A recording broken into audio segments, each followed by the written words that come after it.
Donc, je rappelle, mon hookey a une main basse, une main qui reprend les deux pans du volant.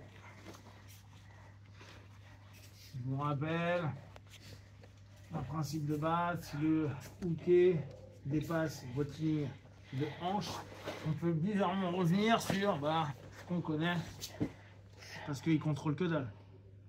Ok? Donc il y a une posture chez votre hookey, bien droit, il ne doit pas dépasser mon plexus. On est là, ok. Maintenant, je vais aller prendre grip 1. Bas du gui, pas de doigt à l'intérieur. 2. Au niveau pocket, bout de la manche. Maintenant, on reprend notre exercice de base, escape. Je vais poser mon pied, décaler, pour que je sois sur mon flanc et sur une de mes deux fesses. 1, 2. Ma fesse est relevée. Ici, je suis en crochet. Ici, il y a une pression. C'est pas. C'est 1. Je suis en train de serrer. Ok. Là, mon partenaire, il n'aime pas parce qu'il sent que je le lève de ce côté-là. Donc, par instinct, il va mettre du poids de ce côté. Voilà. En général, ils n'exagèrent pas trop, c'est exactement ça qu'il fait. Il met un truc qui me bloque ma jambe. Ce qui fait que j'ai plus d'opportunités. Je vais utiliser ce pied-là qui reste au sol. Et j'ai un premier crochet, c'est comme s'il tirait. Là, en l'occurrence, je vais le caler quelque part. Et avec ma deuxième cale, qui est ici, c'est comme si j'allais chercher en dessous. Comme quand vous prenez un sac. Prenez un sac, il est trop lourd, vous allez le prendre en dessous. Vous êtes d'accord? C'est le même principe. Et qu'est-ce qui va me permettre de ne pas être qu'en pure force? De le charger. Ouais, parce que je suis en escape. Et je peux le charger à ce moment-là. Si j'étais flat, là, je peux m'amuser autant que je veux, je vais mourir. Le fait que je sois ici, ce petit décalage-là, va me permettre, vu que j'ai pas le dos au sol, et donc que je vais avoir du jeu pour exploiter ma cale, de l'emmener, de le charger. Cette jambe, elle cherche vraiment, comme si vous preniez un sac, à le relever. Je l'ai, j'ai chargé. Pour les tout débutants, vous restez ici. Pour les plus gradés, vous montez un peu. Croisez. Hop. Revenez. Croisez. Je me rappelle ce qu'on a vu l'année dernière. On tire le gui et on y va après. On tire pour créer une autre chaîne de force. Et on y va. Je veux pas ça. Je veux 1 et après y aller. D'accord?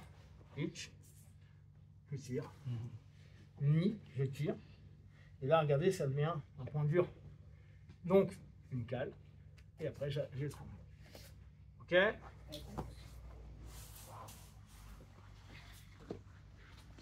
On est là. Je contrôle sa main. Il est en posture. Je viens choper. Escape. Je vais aller le charger là. 1. Et après le ramener. 2. 3. Contrôle. Hop, j'ouvre. Et j'y vais. Pour les avancer.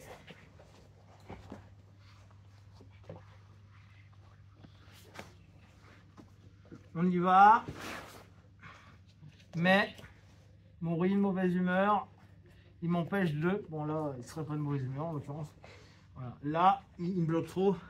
J'arrive pas à l'amener, il me pousse avec la main, il m'emmerde, je ne sais pas quoi. Donc, je vais aller changer mon grip, finir au-dessus de son coude. Je vais utiliser une fois de plus le fait que je suis en escape pour décaler ma jambe et revenir devant. D'accord? En omoplate garde, là en garde omoplate. Comme ça, au moins je commence à être sur un process où lui, il n'est pas content. Il ne peut pas revenir comme il veut. Je continue à maintenir en bas. Et comme je vous disais, je peux très bien prendre mon temps, aller chercher, aller choper. Hop, je vais commencer à faire des trucs sales. D'accord? peux vraiment avoir un travail qui est intéressant. On est là, on contrôle. Lui, il n'est pas hyper à l'aise ici. Hein. Non. Souvent, il veut revenir vers vous. C'est pas un problème. Non, là pour l'instant, il Non, ne peut pas encore rouler. Parce que je suis sur ma garde. Ouais. Il roulera quand je partirai sur mon omoplate. Ouais. Si je lui autorise. D'accord? Donc, ici, on s'ouvre des opportunités.